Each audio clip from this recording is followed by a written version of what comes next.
Hello, welcome to Unbelievable Tales.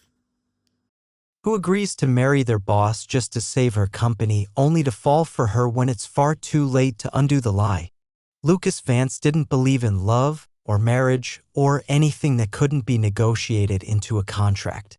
So when Helena Graye, the sharp and guarded CEO of Graytech, proposed a fake wedding to protect her legacy, he agreed without hesitation. It was supposed to be simple, no feelings, no future, just signatures and smiles for the press. But pretending gets dangerous when hearts forget the rules. And Lucas is about to learn that some lies don't just unravel, they take everything with them. Before we dive into the story, comment below where you're watching from. Enjoy the story, everyone. Lucas Vance never said yes to anything without reading the fine print. But this time, he didn't even ask for a contract. One look at Helena's face, pale, calm, far too calm for what she was suggesting, and something in him agreed before his brain did. She wasn't the kind of woman who begged.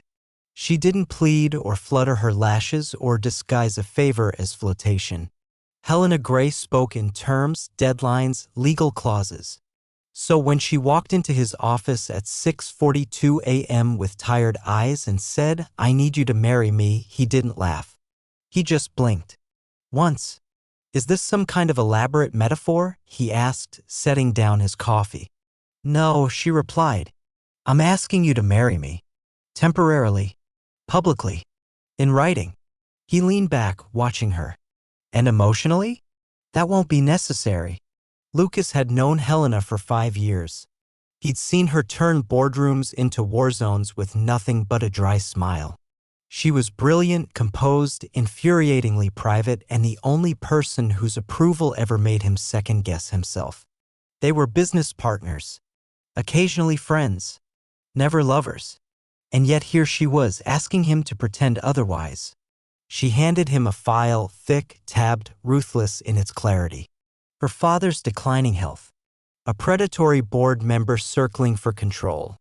The company charter that stated a single male heir or spouse could temporarily override a divided vote. A clause she hadn't cared about until last week. "It's a loophole," she said, "but it works. If I'm married, I can stop the vote. Buy time. Keep control until I figure out how to shut him out for good. And I'm the lucky groom? You're the only one I trust." That word landed heavier than expected. Lucas looked down at the file again. The timeline, the press strategy, the exit plan.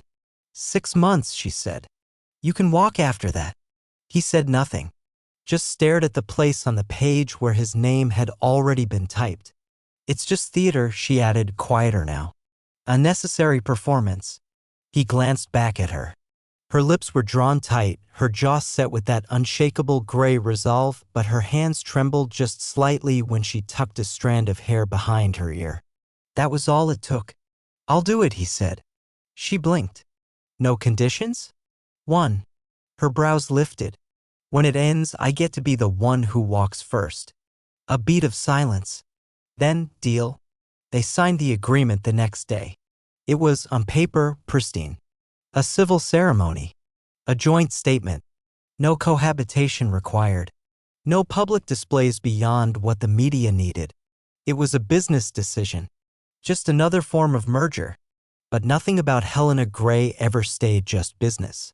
The first time they appeared in public as a couple was at the company gala, a yearly event now sharpened into spectacle by rumors of takeover. Helena wore steel gray satin and heels that made her look carved from marble. Lucas showed up in black tie, clean-shaven, looking every inch the devoted husband. Cameras caught their entrance. Flashes popped. Someone yelled, "Kiss," and Lucas, without thinking, leaned in and brushed her temple with his lips. Helena didn't flinch. She didn't smile either, but her fingers tightened slightly around his arm. Afterward, she disappeared into conversations with donors, executives, former competitors now pretending to be allies. Lucas hovered at the edge of the room, nodding, deflecting, scanning for threats he didn't fully understand. He wasn't used to being the accessory. But tonight he was. "You look like you're plotting something," came a voice beside him. He turned. Helena had returned, a fresh glass of champagne in her hand and a ghost of amusement in her eyes. "I'm evaluating our investment," he replied. "And she's holding up remarkably well under pressure." Their eyes locked. For a moment, neither spoke. Then, "You don't have to keep pretending," she said. "There are no cameras over here." Lucas studied her, the shadows under her eyes, the tension in her shoulders, the way she sipped the champagne without ever tasting it. "I'm not pretending," he said, and walked away. The next few weeks blurred. Interviews, dinners, appearances. Helena maintained her throne at Grey Tech, issuing statements with poised defiance. Lucas played the part, present but peripheral, always 2 steps behind, just close enough to suggest intimacy, never near enough to require it. And yet the lines shifted. She started texting him at odd hours, not with orders or updates, but questions, personal ones. "Do you still read on the train? What's your favorite failure?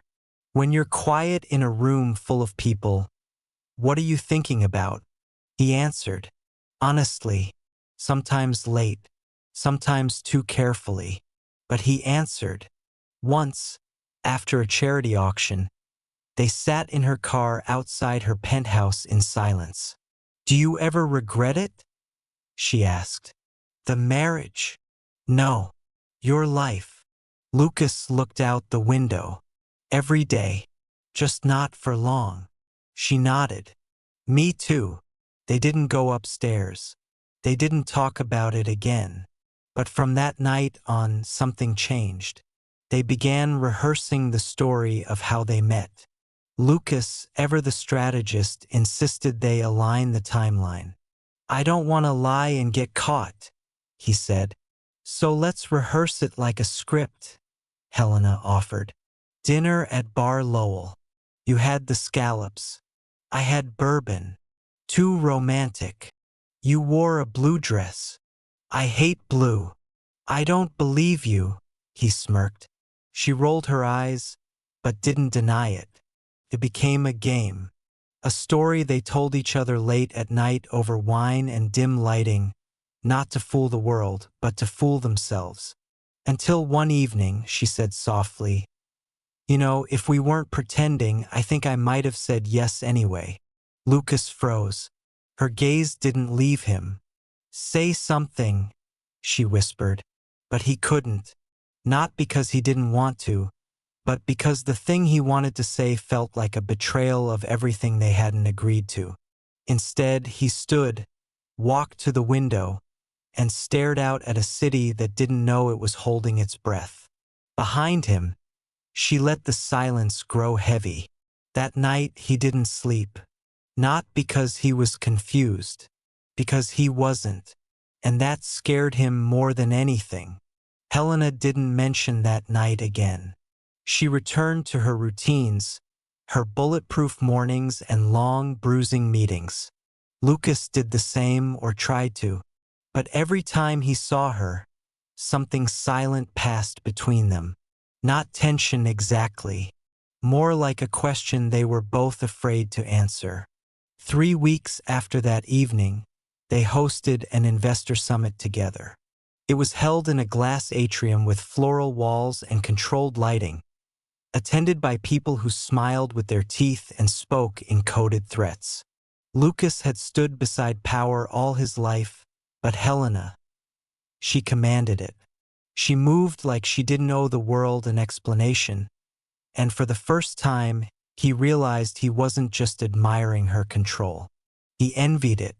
The night ended with applause. On paper, a success. Behind the scenes, however, the board was cracking. Rumors were circulating again. One of the vice presidents, Harlan Rhodes, had begun leaking confidential information, hoping to destabilize Helena's hold. Lucas discovered it by accident when he overheard a hushed phone call during a bathroom break. He waited for Helena outside the car that night, hands in his pockets. Rhodes is feeding data to Merriweather, he said as soon as the door closed behind her. He's setting you up to fail the next audit. Her face didn't change. I know. You know. I've been tracking him for weeks. I was waiting to see who he'd hand it to. Lucas stared. You could have said something. I didn't want you involved. You married me, Helena. I'm already involved. She turned her head then, slowly. That's not why I married you. And just like that, the air thickened. Lucas said nothing. He couldn't. Because he wasn't sure what answer he wanted to give anymore. Not as a businessman. Not as a friend. And certainly not as someone who had begun waking up in the middle of the night wondering how she looked when she wasn't holding the world together. He took her hand. She let him. They didn't talk the rest of the way home, but something between them had already spoken. 2 days later, the photos hit the press. A blurry image of Lucas and Helena holding hands in the back of a car. A headline full of venom and fascination. Graytech CEO's marriage, business move, or billionaire romance? Helena handled it like a professional. She released a statement dismissing the rumors. Called it a deeply personal chapter, asked for privacy. Lucas didn't comment at all.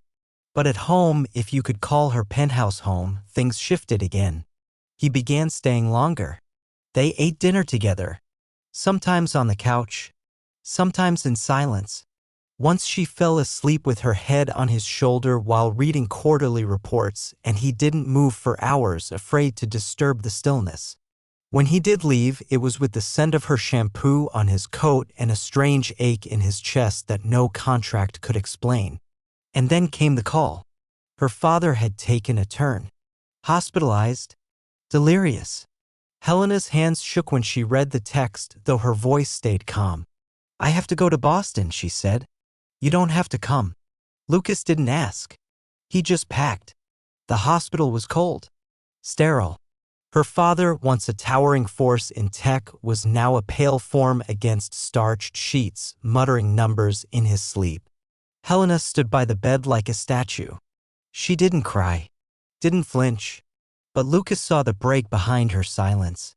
That night he brought her tea. She didn't thank him. But she didn't let go of the cup either. Do you know the last thing he said to me before he collapsed? She asked without looking up. No. He said, don't let them bury what we built. Not goodbye. Not I love you. Just that. Lucas sat beside her. Sounds like him. She nodded. But all I heard was, don't fail me. Lucas hesitated, then reached out. Placed his hand over hers. You haven't. Her breath caught, just barely. Lucas, see. He looked at her. If we weren't pretending, she said, what would this be? He didn't blink. Real. She closed her eyes. They didn't kiss. Not that night. But something real settled between them anyway. When they returned to the city, the pressure exploded. The media was relentless. Rhodes' sabotage had been exposed, but not before enough damage had been done to tank a major deal. Helena was forced to announce a temporary hold on expansion. Stock prices dipped. The board turned restless. You should walk, she told Lucas one night. Before this burns down. He tilted his head. You want me to? She didn't answer. I won't, he said quietly. Helena stood by the window, arms folded, spine stiff. This wasn't supposed to mean anything. I know. And now it does. I know that too. When she finally turned to him, her eyes were full of unshed emotion. I'm not good at this. At what? Being chosen. Lucas stepped closer. You didn't ask to be. You just were. She didn't move. So he kissed her. Soft. Certain. Real. And that was the moment the lie they'd built began to fracture, not from pressure, but from the truth pressing up from underneath. The next morning, Helena didn't speak much. She brewed coffee. Read the headlines. Avoided eye contact. But Lucas wasn't offended. He knew what this was. Knew the aftermath of vulnerability. Especially for someone who had survived her entire life by controlling the narrative. He let her have the silence. By noon, the board had called an emergency meeting. Lucas wasn't invited, but he came anyway. Helena didn't stop him. Rhodes was gone, but the infection he'd seeded was alive. Half the room wanted reassurance. The other half wanted someone to blame. Helena stood at the front, immaculate in black, her voice level and strong. Lucas watched her take each blow, deflect each challenge, lead without cracking. He watched a woman trying to carry an empire on her spine. And when someone said, maybe if your husband took more active interest, Lucas stood. He's not a figurehead, Helena said before Lucas could speak. And I don't need him to validate my decisions. Lucas locked eyes with the man who'd spoken. But I'm still here, he said, his voice calm. Which should tell you exactly where I stand. It wasn't much, but it was enough. Afterward, Helena didn't say thank you. She didn't need to. They returned home in silence. Not strained, just heavy with everything unspoken. Later, as they sat side by side on the couch, wine glasses untouched, Helena said, "You didn't have to come today." Lucas leaned back. "You didn't tell me not to." A pause. "You scare me," she said softly. He blinked. "Why?" "Because you don't want anything from me." "Not really. Not power. Not access. Not control. You just see me. And I've spent my whole life making sure people only see what I show them." Lucas turned toward her fully. "And I've spent my life only loving what I could control." Her eyes flicked up. "And this? I can't control this." A beat. Then, too. She reached for his hand. And held on. Their relationship didn't become romantic overnight. There was no sudden explosion of passion, no sweeping declarations. Just smaller things. Lingering glances. Brushed shoulders. Her head on his chest while she read. His jacket draped over her chair during meetings. The way he started saying "we" instead of "she" when talking about the company. And then came the anniversary. 6 months since the fake wedding. The contract was expiring. Lucas found the original folder tucked behind tax documents. The exit clause highlighted. Helena's handwriting in the margins. A reminder that this was all supposed to end. He stared at it for hours before finally asking, "Do you want a divorce?" Helena looked up from her laptop. "Is that what you want?" "No." Her hands froze over the keys. He crossed the room and knelt beside her chair. "I want to marry you," he said. "For real. No loopholes. No headlines. Just us." She stared at him like he was something she didn't believe in. "Lucas, see, I know you're scared. So am I. But I'd rather be terrified with you than safe without you." Her breath hitched.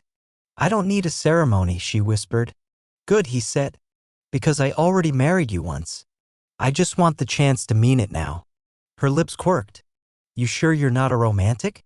He smiled. "Only for you." They didn't plan a second wedding. They just kept living. Together. But peace, as Lucas knew too well, never lasted long. It started with a letter. Anonymous.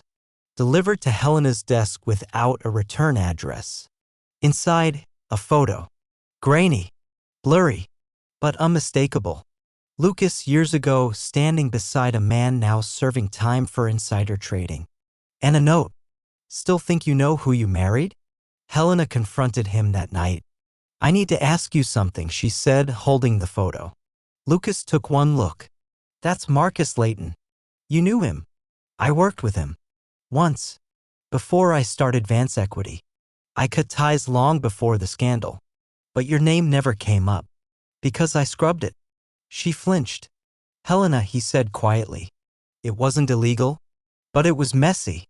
And I didn't want to drag it into your world." She said nothing. "I should have told you." "Yes," she said. "You should have." He moved closer. "Does this change anything?" She stared at him. "It changes everything if you keep things from me. I was protecting you." "No," she said. "You were protecting yourself." And then she walked away. He didn't follow. Because she was right. For the first time since they met, Lucas realized he might actually lose her, not because the world pulled them apart, but because he hadn't trusted her enough to bring her all the way in. That night, he slept on the couch. She didn't come looking for him. And in the morning, the apartment felt like a museum. Beautiful. Quiet. Cold. Lucas didn't leave the apartment, but he may as well have. Helena moved through the rooms like he wasn't there. She made coffee without asking if he wanted any. She answered calls in another room. She didn't touch him. Not accidentally. Not at all. He waited. She didn't speak. By the third day, he broke. "I didn't lie to you," he said quietly, standing at the edge of the living room while she typed at the kitchen counter. "I hid something. And I'm sorry for that. But you know me, Helena. You know me." She didn't look up. "Do I?" The words hit harder than he expected. He crossed the floor slowly. "You think I used you? You think I married you for leverage?" "No," she said, her voice steady but flat. "I think you did what you always do. You calculated risk. And when something felt dangerous, you buried it." "I was trying to build something with you," he said, sharper now. "Something real. You can't build something real on half-truths, Lucas." He stared at her, heart thudding. "So what now? You shut me out?" "That's the plan." "No," she said, closing the laptop. "I think you're the one who has to decide." She walked past him, calm as ever. But her eyes, they told the truth. They weren't angry. They were tired. Of running. Of pretending. Of waiting for someone to stay. Lucas left that afternoon. He didn't pack. Didn't slam the door. Just walked. Down the elevator. Into the street. Past the noise and the glass towers he once thought defined him. And for the first time in years, he didn't know what came next. He stayed at his old loft. The one he hadn't visited in months. It smelled like dust and disuse and the version of him he thought he'd outgrown. He sat on the floor and reread the letter Helena had once handwritten for their origin story back when their marriage was still make-believe. The lines were dry, clinical. "We met at Bar Lowell. He had bourbon. I had regrets. It was a joke then. Now it felt like prophecy." The next morning, Lucas met with his lawyer. "I need to make a statement," he said. "To the press?" "No. To her." The lawyer blinked. "You want legal support for that?" "No," Lucas said. "I just want it to be real." And it was. That afternoon, Graye Tech employees received an internal memo from Helena. The contents were simple. Effective. Effective immediately, Lucas Vance has voluntarily stepped down from any formal role within Graye Tech operations. No further inquiries will be addressed. This decision reflects a mutual desire for clarity and privacy. Thank you. Lucas read it from a downtown cafe, the words sharp and efficient, so painfully Helena. He didn't call her. He didn't fight it. Instead, he wrote her a letter. It wasn't long. It didn't beg. It simply said, "You were right. I protected myself, not you. Because I didn't believe I could be enough for you. That's on me. But if you ever decide to open that door again, I'll be on the other side. No games. No conditions. Just me. Yours if you'll have me." He left it at her building. With the doorman. No signature. No envelope. Just her name on the front. Then he waited. And waited. 3 days passed. Then 4. And on the 5th, she showed up. It was raining. She wore no makeup, just a navy coat and hair pulled back, like she hadn't planned to come, just ended up here by accident. She stepped into the loft without speaking. Looked around once. Then at him. "Your handwriting's still terrible," she said. He smiled faintly. "Wasn't trying to impress you." "Good," she said. "Because you already did that the moment you walked away." He blinked. "What?" "You left without forcing a conversation. Without chasing. Without spinning it." "I didn't want to spin it. I wanted to fix it. And sometimes fixing means letting something break first." Lucas stepped closer. "Are we broken?" Helena exhaled. "No. Just bent." He reached for her hand. She let him. They stood there, soaked in silence, hearts thudding in sync. Then, softly, she said, "Come home." He didn't ask twice. They returned to the apartment together. No grand gestures. No explanations. Just the soft click of the door behind them and the knowledge that something had changed, not the love. But the way they carried it. They started over. No press. No statements. No pretending. Lucas cooked breakfast badly. Burned toast. Helena laughed for the first time in weeks. They walked at night, held hands, told truths. And then, one morning, as she sipped her coffee with her legs curled beneath her on the couch, Helena said, "If I asked you again to marry me, for real, would you say yes?" Lucas looked up from his newspaper. "I'm already yours." She tilted her head. "That wasn't a yes." He smiled. "Yes. Always yes." And this time, they didn't need a plan. They just needed each other. They didn't rush the second wedding. In fact, they didn't even call it a wedding. They called it dinner. It happened on a quiet Friday evening in a sunlit courtyard behind a small art gallery Helena loved but never had time to visit. There were no photographers, no press releases. Just a handful of people who mattered. Her father's nurse, Lucas's sister, their lawyer-turned-reluctant witness. A bottle of wine they'd been saving for no occasion in particular. And vows whispered in a way only they needed to hear. "I promise not to vanish when I get scared," he said. "I promise not to freeze you out when I feel like I'm drowning," she replied. They laughed, a little too softly, a little too real. And when she kissed him, Lucas forgot for a moment that this had ever started as a lie. Afterward, they danced barefoot in the courtyard to a string quartet playing something too slow and too sad for a celebration. But it felt right. Honest. Like two people learning how to move together instead of around each other. Life didn't get easier. Great tech still wobbled under scrutiny. Shareholders demanded explanations Helena refused to give. Lucas returned to Vance Equity part-time on his own terms. They spent weekends at her father's cabin upstate, drinking bad coffee and arguing over crossword puzzles. Sometimes she fell asleep mid-sentence. Sometimes he kissed the scar near her temple without meaning to. They never forgot what it took to get here. And they never pretended it was perfect. One stormy night in November, Helena sat curled on the sofa with a migraine and a blanket over her head. Lucas had made soup. It was awful. He burned the garlic and forgot the salt, but she ate 3 bites anyway. "You're not trying to kill me slowly, are you?" she teased. He grinned. "I read somewhere garlic boosts immunity. You also read the toaster oven manual twice. You don't trust instinct." "I do now," he said. "I married you." She looked up and smiled. There were days they didn't talk much. Days they argued over nothing and everything. But there were also mornings when he woke up and found her already dressed, standing barefoot by the window with a soft expression he didn't see on anyone else. Mornings when she whispered, "Don't go yet," and he stayed. Just to hold her breathing. They didn't need to prove anything anymore. Not to the press. Not to the board. Not even to each other.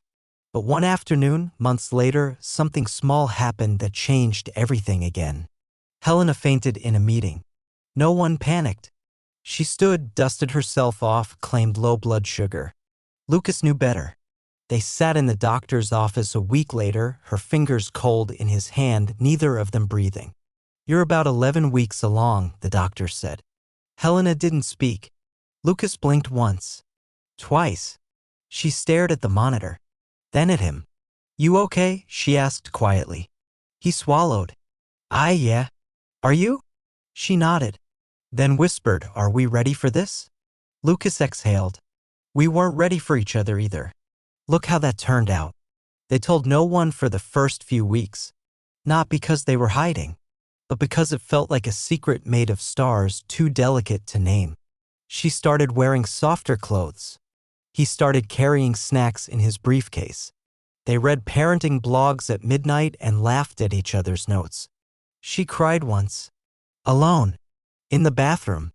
Not from fear, but from remembering her mother, how she'd never get to call her and say the words. Lucas didn't ask. He just held her until the shaking stopped. "You'll be everything she wasn't," he said. "And what if I'm not enough?" she asked. "You already are."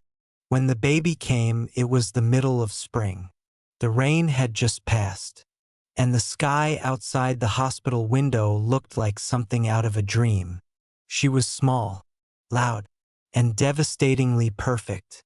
They named her Isla. after Helena's mother's middle name. Not to redeem the past, just to soften it. Lucas held her first, then handed her to Helena with hands that didn't stop shaking until she curled into her mother's chest.